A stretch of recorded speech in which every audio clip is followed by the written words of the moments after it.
Hey friends, come on in, take your shoes off, have a seat, and consider staying a while by clicking that subscribe button.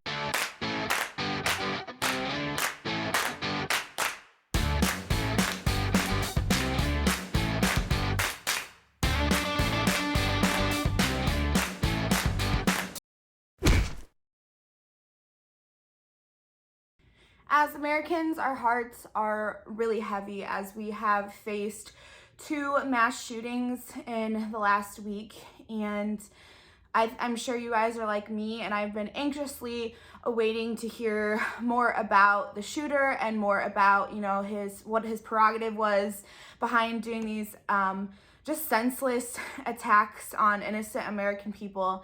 And I wasn't shocked when the news first came out and was really pushing the narrative of white supremacy, and even going as far as saying that Trump somehow evoked his supporters to start protesting by mass shootings. It didn't shock me, but it also just makes me angry because I feel like lives were lost. Like, people forever lost their family members that they will never get back. And the fact that they weren't just focusing on, even though they didn't know what was going on, just focusing on, celebrating those lives and hearing from their families, or at least giving their families space, they immediately tried to spin this narrative and spin this spider web that this was something that it actually wasn't.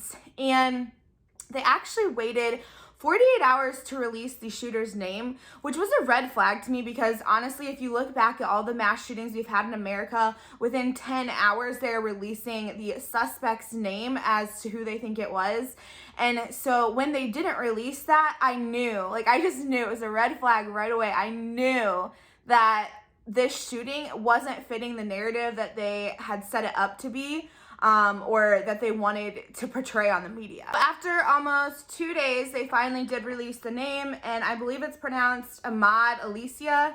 I don't really care if I said that wrong because we don't want to remember his name anyway. He doesn't need to be remembered. The important thing is the victims here. But what was released about him was interesting. I actually had to do a little bit of digging because most of the media outlets, surprise, surprise, were not reporting the facts on this guy. But just listen to this. He was 21 years old, and he was actually a Syrian refugee that was allowed into the country and approved personally by Obama. So, AKA Obama let him in and gave him pardon and basically let him live in the United States. The big thing that the news really wasn't saying was this guy actually had a third-degree assault charge, aka a felony, aka he should not have been allowed to obtain a weapon. So he would not have been able to walk into a gun shop and do the paperwork, despite what people think. I think a lot of people who don't know the process of buying a gun, I mean, it is only an hour or so, depending on the shop, but you do have to sit there for an hour. They do run a background check on you, and if this guy would have walked into a shop, this would have come up on his record, and he would not have been able to buy a firearm.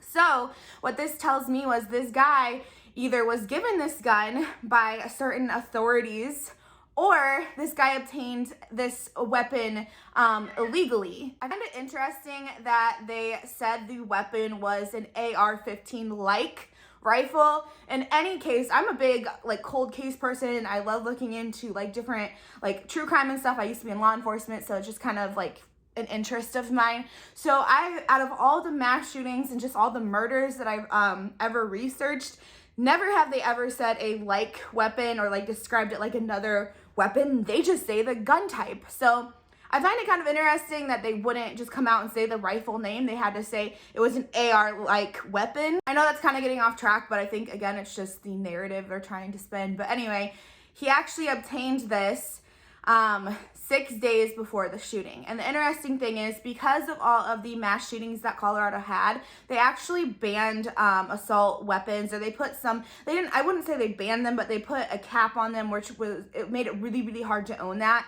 And ironically, this ban was lifted 10 days before the shooting and only 4 days before this guy obtained this AR-15-like weapon. Which, again, I just want to emphasize that he should not have been legally allowed to purchase from a gun shop. There's actually been a few interviews that I've seen here and there that local gun shops have said, no, he never came into our shop. So that just leads me to believe that, again, he was either given this gun by an authority or he purchased it illegally. There's been so many comments I've seen online, even on my own videos, about, oh, like, police or military should only have the weapons. And what people don't understand is it's not law-abiding citizens that do these types of crime. I mean, there's been a few, but most of them have been obtained illegally, and by taking away weapons from everybody, it's only going to disarm citizens and give criminals more weapons to purchase. Criminals aren't going to listen to the law. Criminals aren't going to abide by what the state and local authorities have to say. They will have those weapons, and that's only leaving a weapon in the hand of a bad guy and leaving a legal, abiding citizen unarmed. And I try so hard not to be political in my videos, but it's just some people don't use common sense, and it just, like, it makes me mad because those types of people are messing with my right to bear arms, and they're messing with my right to defend my family. And I just wish more people would educate themselves on how gun crimes and obtaining weapons actually works. Further, this Ahmad, I think his name is, he had been reported to be an ISIS supporter. His family and friends knew this and reported this to police. They also had said that he had a very big vendetta against Americans. He would always walk around saying how Americans hate Muslims and Americans don't treat Muslims correctly, and they're all, because of their last names, they're being targeted and all this other stuff.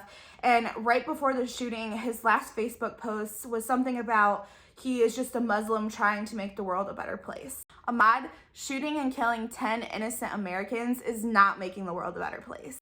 Taking a look at the Atlanta shooting that happened at the 3 different spas, there was also a narrative trying to be spun about it being Asian hate crime and stuff. And the thing is that not only Asians died, there was actually several women who were white that passed away. There was one Mexican man who passed away that was just a bypasser of the shop and happened to get caught in the crosshairs of the fire. The attacker in that mass shooting actually came out and said, hey, I was sexually frustrated. I knew a few sex workers at these spas, and that's why I went and shot it up, because I was angry. So instead of using this great opportunity to talk about the massive pandemic of sex trafficking and rape and like stealing women and children in this country, the media took it as an opportunity to ramp up more hate crime and ramp up this whole agenda that they have been trying to do this entire year to basically split America apart more. Biden administration, which, by the way, Kamala Harris has asked the White House to officially call them the Biden-Harris administration, which has never been done in our country.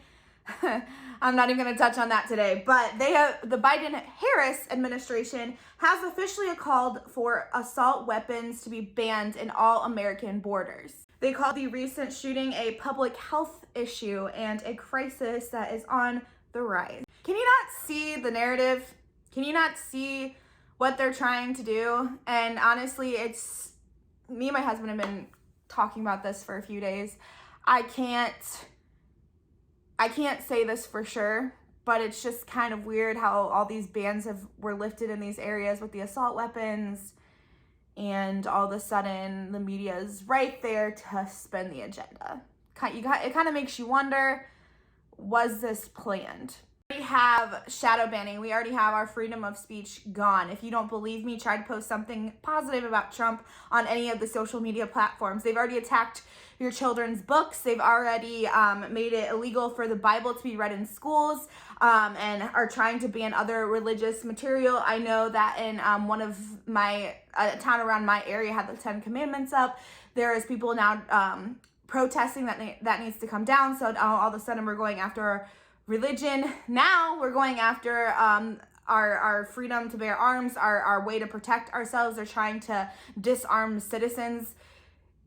You guys, if you don't see it, you need to wake up. This isn't all a coincidence. This isn't just our great leaders trying to protect us and looking out for us, if you don't see what they are trying to do for you, if you don't see the future they are trying to fold for your kids, you need to open your eyes. You need to pay attention. You need to do your own research outside of the media. I realize I'm getting so heated in this video, but I can't understand how some people don't see it. And I don't understand how some people, I had someone comment on one of my YouTube videos like, oh, this is all Trump's fault. He started the divide. And I'm like, we've had division in our country for years, but it hasn't been this big a deal until the Biden administration started putting media on it and started ramping up and started creating fake hate crimes that aren't actually there. Again, I just want to emphasize, I'm not like condoning hate crimes. I'm not saying that we don't have those, but I'm not saying we've never in this nation had media coverage on them to this degree. I'm pregnant right now and I'm terrified. I'm terrified what is going to happen if we aren't able to protect ourselves and if they just keep chipping away. And if you think it's going to stop here, it's not. They are going to continue to take everything away until you have nothing. So many people now, because it's an emotional thing, because we have lost lives, and unlike the media and unlike our government, we actually care about those lives lost. There's going to be a great movement now to get rid of those guns. And you guys aren't going to like what I have to say, but one of the things that could have prevented this is not letting this refugee into our country. And I'm not saying, you guys know how I feel about this if you've been a long-time subscriber, but I'm not saying I'm against immigration. I love immigration. I think some of the smartest, brightest people come into this country and want to do good. But we also, on the same scale, have criminals and murderers and people who aren't background checked and who are literally just flown from the border into a hotel room that is paid for, even though we have millions of homeless people on our streets that we can't even take care of, and that number is growing. So I think what would have fixed this and what Biden should do immediately is close our borders and background people. They're so worried about background checking people who have guns. Why aren't we background checking the people who are coming into our country, who we have no idea who they are, what their intention is, and what they're gonna do? Maybe that would have stopped this shooting. Man, I hate getting this heated, but I can't help but show my passion about this and how crucial I think this issue is. And I think that if we don't start standing up, we're not gonna have, like I said, we're not gonna have anything left. Whew. That's just what I'm gonna leave it at, you guys. Make sure you leave your opinions in the comment section down below, as I'm sure many of you are about to, and I will catch you guys all in the next one. Bye.